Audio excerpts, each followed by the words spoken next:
And Good Morning Hawaii was the first on August 8th to break the news of the Kula fire. That's because our very own Malika Dudley and her family had to evacuate. She joined me in studio recently to reflect on that morning and discuss the things she wished she'd been more prepared for in the moment, including being evacuation ready. Take a listen. About 1 a.m. when I started to smell smoke, but it wasn't until 3 a.m. that we took action because my neighbors called. And it's so important to take care of your neighbors. Oh my gosh, I'm getting emotional. Because we wouldn't have gotten out, and if it was worse, I just can't imagine what would have happened. And so I remember the sky being red. Guys, the wind is wild. What? Oh my God, if that's what's happening at our house. The wind was like a hurricane, and we smelled smoke, and my mind just went blank. Fortunately, I had just come back from a trip, so I had a packed bag that wasn't unpacked. I just told my husband, grab that. I grabbed my bug out binder, and I grabbed the kids, and we just jumped in our cars and got out of there. Your mind going blank is not unusual. When you're faced in a situation like this, it's kind of that fight or flight mode. Yep. And so that's why having things ready when you're faced with a situation like this is so important. And that's what you're here to talk to us about. We have all these things here. You just referenced your bug out binder. Yes. Tell people, what is a bug out binder if we don't know what that is? Sure. So this is my personal bug out binder, and it has all of my important documents in it. So I've made copies of them, I've scanned them, I've put it on a jump drive, and I put the originals and the jump drive into a safety deposit box at a bank. So in my bug out binder, I've got my personal and legal documents. I have things like relatives, contact information. Here's my daughter's ancestry verification for Kamehameha schools, power of attorneys, social security cards, birth certificates, passports. So anything of that nature would be a personal or legal document. Then you've got your medical documents.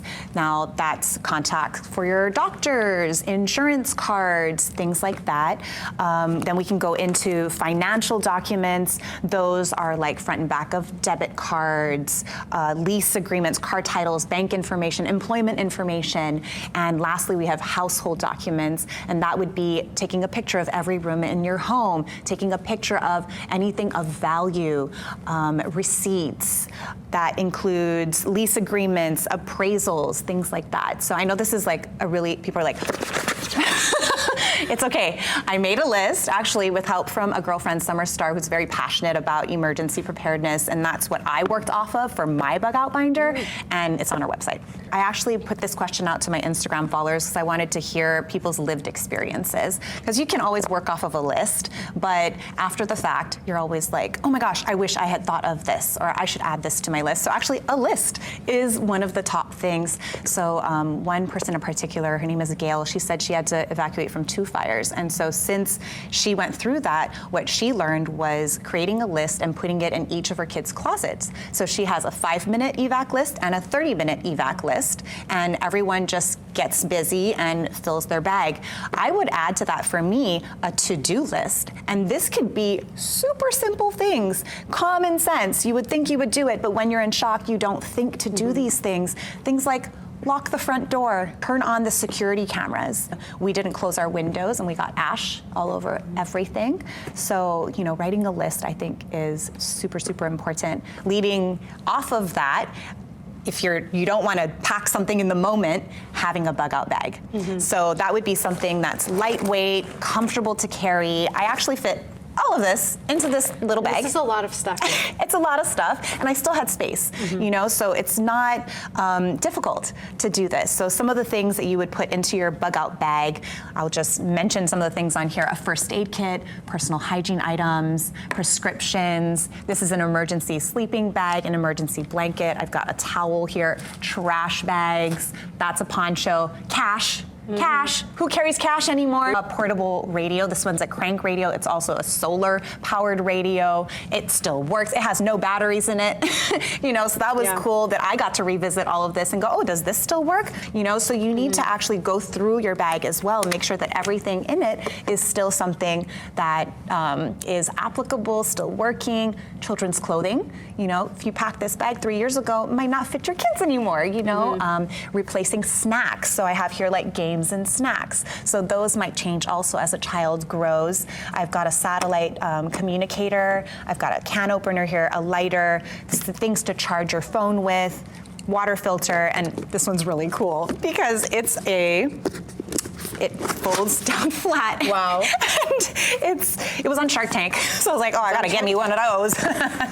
And it is a light. So you just push down and you can actually, it has a lot of settings, but it packs flat, and I can put it into my bug out bag, and now I have a lantern that I can use if I need it. I'm also thinking about pets. Yes. For those of you who have pets, some of the things that you might need. Another thing, of course, is staying in contact with your loved ones, being able to be connected to them as you may be going through something like this. Talk to me about that.